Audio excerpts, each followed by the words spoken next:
Olá, dando continuidade ao vídeo sobre as 10 dicas de como negociar de forma colaborativa com pessoas que insistem na barganha de posições, vamos aqui dar continuidade apresentando 5 outras dicas importantes.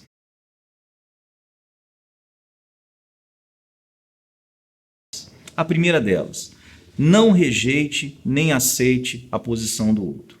Isso é muito importante numa negociação, aceitar de pronto de forma alguma, mas rejeitar também é uma atitude que não parece ser inteligente e nem estrategicamente adequada.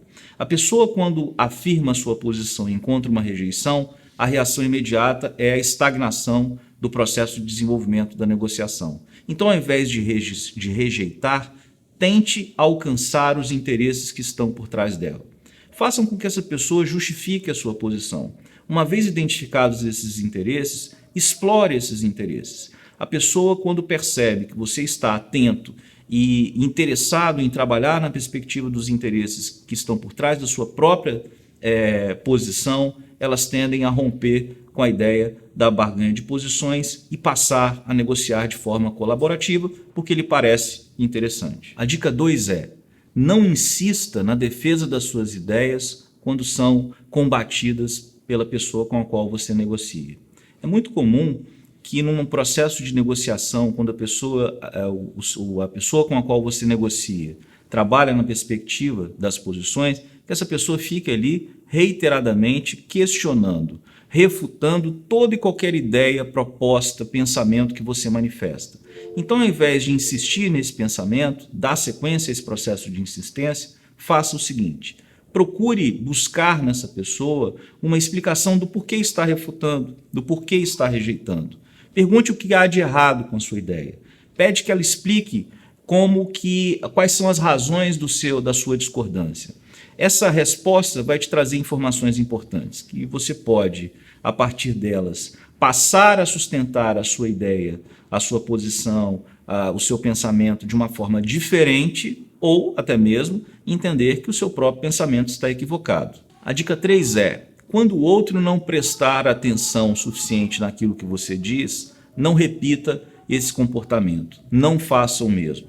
Muito pelo contrário, demonstre interesse ainda maior àquilo que ele diz. Como que eu posso manifestar essa demonstração de interesse? Utilizando expressões como: por favor, corrija-me se eu estiver errado. Se eu bem entendi, o seu ponto de vista é...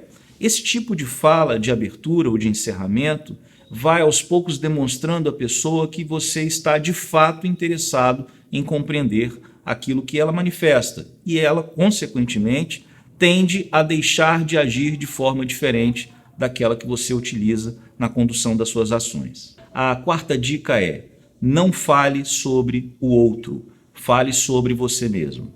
Exemplificando isso, suponhamos que no contexto de uma negociação, o advogado que representa os interesses do seu cliente tem a convicção de que o seu cliente foi lesado. Então, ao invés de dizer "você lesou o meu cliente", ou dizer para o colega com o qual você negocia "o seu cliente lesou o meu", faça o contrário, mude a perspectiva de colocação da mensagem. Ao invés de fazer essa acusação, diga o seguinte: "eu me sinto lesado", ou, no caso do advogado, "o meu cliente se sente lesado". A mensagem é a mesma, mas a forma de apresentação é absolutamente diferente. No primeiro caso, eu tenho um conteúdo acusatório.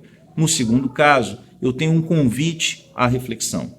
A quinta e última dica é: se todas essas dicas que foram dadas não surtirem efeito, o que é perfeitamente possível de acontecer, talvez você chegue à conclusão de que ou não é um caso de acordo, ou seja, você teria que partir para um processo adversarial, como um processo judicial, por exemplo, no qual um terceiro iria impor a sua decisão.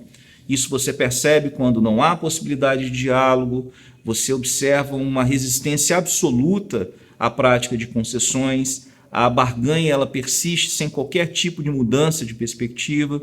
Então, ou você percebe que não é um caso de negociação, ou, se você ainda vislumbrar uma possibilidade de acordo fora do âmbito da negociação que você realiza, talvez seja o momento de você buscar, e essa é a quinta e última dica, o auxílio ou a intervenção de um terceiro imparcial, um conciliador ou um mediador, por exemplo. Esse profissional assumindo uma postura imparcial e independente, ele terá condição de ordenar a fala dos negociadores, não negociar os interesses de ninguém, porque senão ele seria parcial, mas fazer com que as partes negociem. Bem, essas foram as 10 dicas de como negociar de forma colaborativa com pessoas que não sabem ou resistem à mesma prática.